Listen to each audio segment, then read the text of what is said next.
Hola,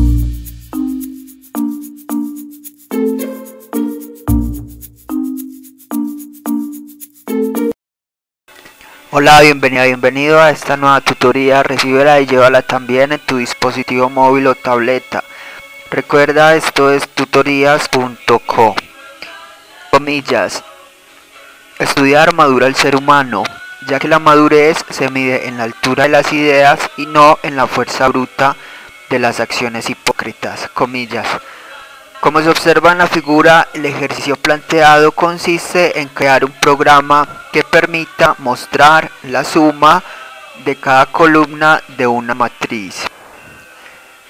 Se plantea la solución en un programa de 42 líneas. En la línea 3 se importa la librería foundation.h.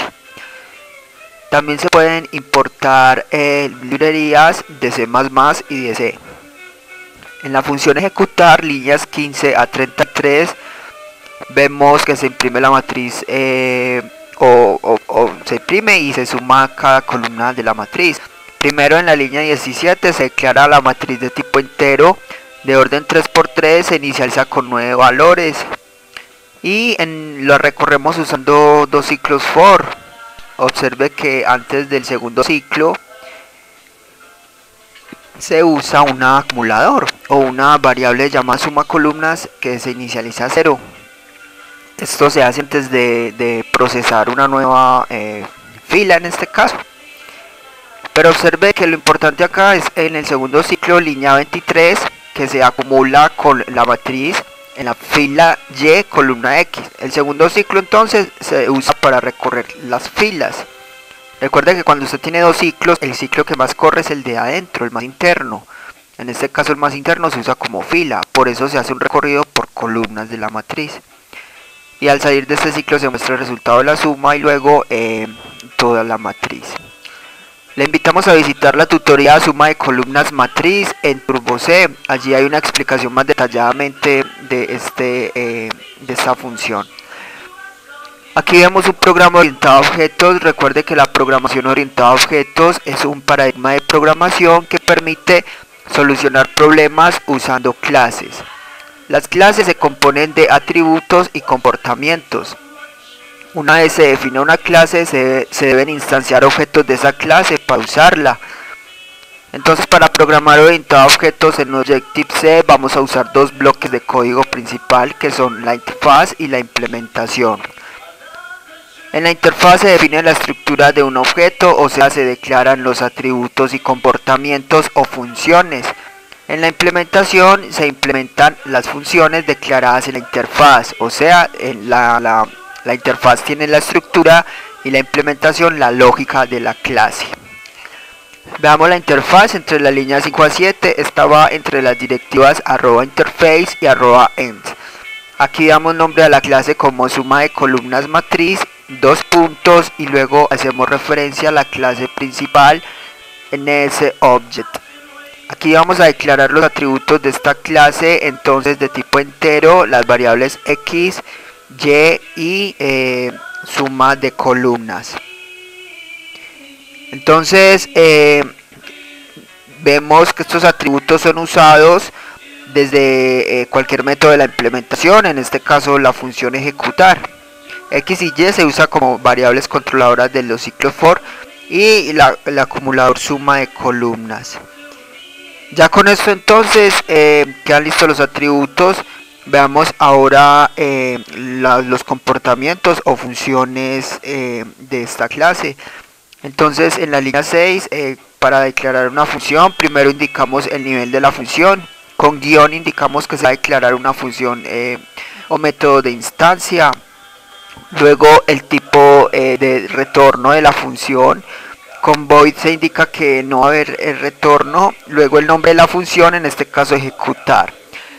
Por último irán los parámetros. Esta función no recibe ningún parámetro. Los parámetros irán separados con dos puntos.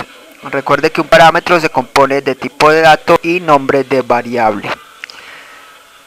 Ya está lista la interfaz. El compilador sabrá entonces el tamaño en memoria a reservar a cada objeto que se instancie de la clase suma de columnas matriz. Veamos la implementación, líneas 9 a 34 entre las directivas @implementation y @end. Aquí en la implementación, entre las líneas 10 a 14, vemos el método init. Este método es el constructor por defecto de cualquier clase. No es necesario declararlo a menos que se sobrescriba, o sea que reciba parámetros de entrada. Esta función entonces se encarga de inicializar las variables de instancia. Para este caso no es necesario inicializar ninguno de los atributos que declaramos, ya que en la función ejecutar se hace. Y este método se invoca cuando se instancien objetos de la clase suma de columnas matriz, o sea en la línea 38. Con esto queda lista la implementación y la interfaz, o sea la clase suma de columnas matriz. Para usar esta clase en otro archivo es más recomendable que usted programe la interfaz en un archivo con extensión .h, la implementación en otro archivo con extensión .m y luego importarlos. Con eso se evita copiar y pegar toda la clase. Veamos entonces la implementación o el uso de esta clase. Eso lo hacemos en el main, líneas 36 a 42. Recuerde que el main es el método de inicio del programa. En el main primero se crea un puntero de la clase suma de columnas matriz en la línea 38. Con asterisco creamos este puntero, le damos nombre de obj. Luego se reserva memoria a esta clase invocando la función alloc. Y luego se invoca init, que es el constructor por defecto. Con eso queda definida en memoria la estructura de un objeto de la clase suma de columnas matriz. Obj apunta a ese objeto, ya se puede usar. Entonces en la línea 39 entre corchetes nombramos el puntero obj seguida de la función a invocar, en este caso ejecutar. Con eso el compilador va de la línea 39 a la línea 15 y continúa mostrando la solución. En la línea 40 release es un método que se encarga de liberar la memoria dinámica creada. Esta fue la tutorial ejercicio, crear un programa que permita sumar cada columna de una matriz. Repasa la teoría, resuelve nuestro test y practica un algoritmo en el tablero. Si esto te gustó o no, te invitamos a discutirlo y valorar la experiencia de esta tutoría. Recuerda, esto es tutorías.co, trinamos como @tutorías, posteamos en Facebook y Google Plus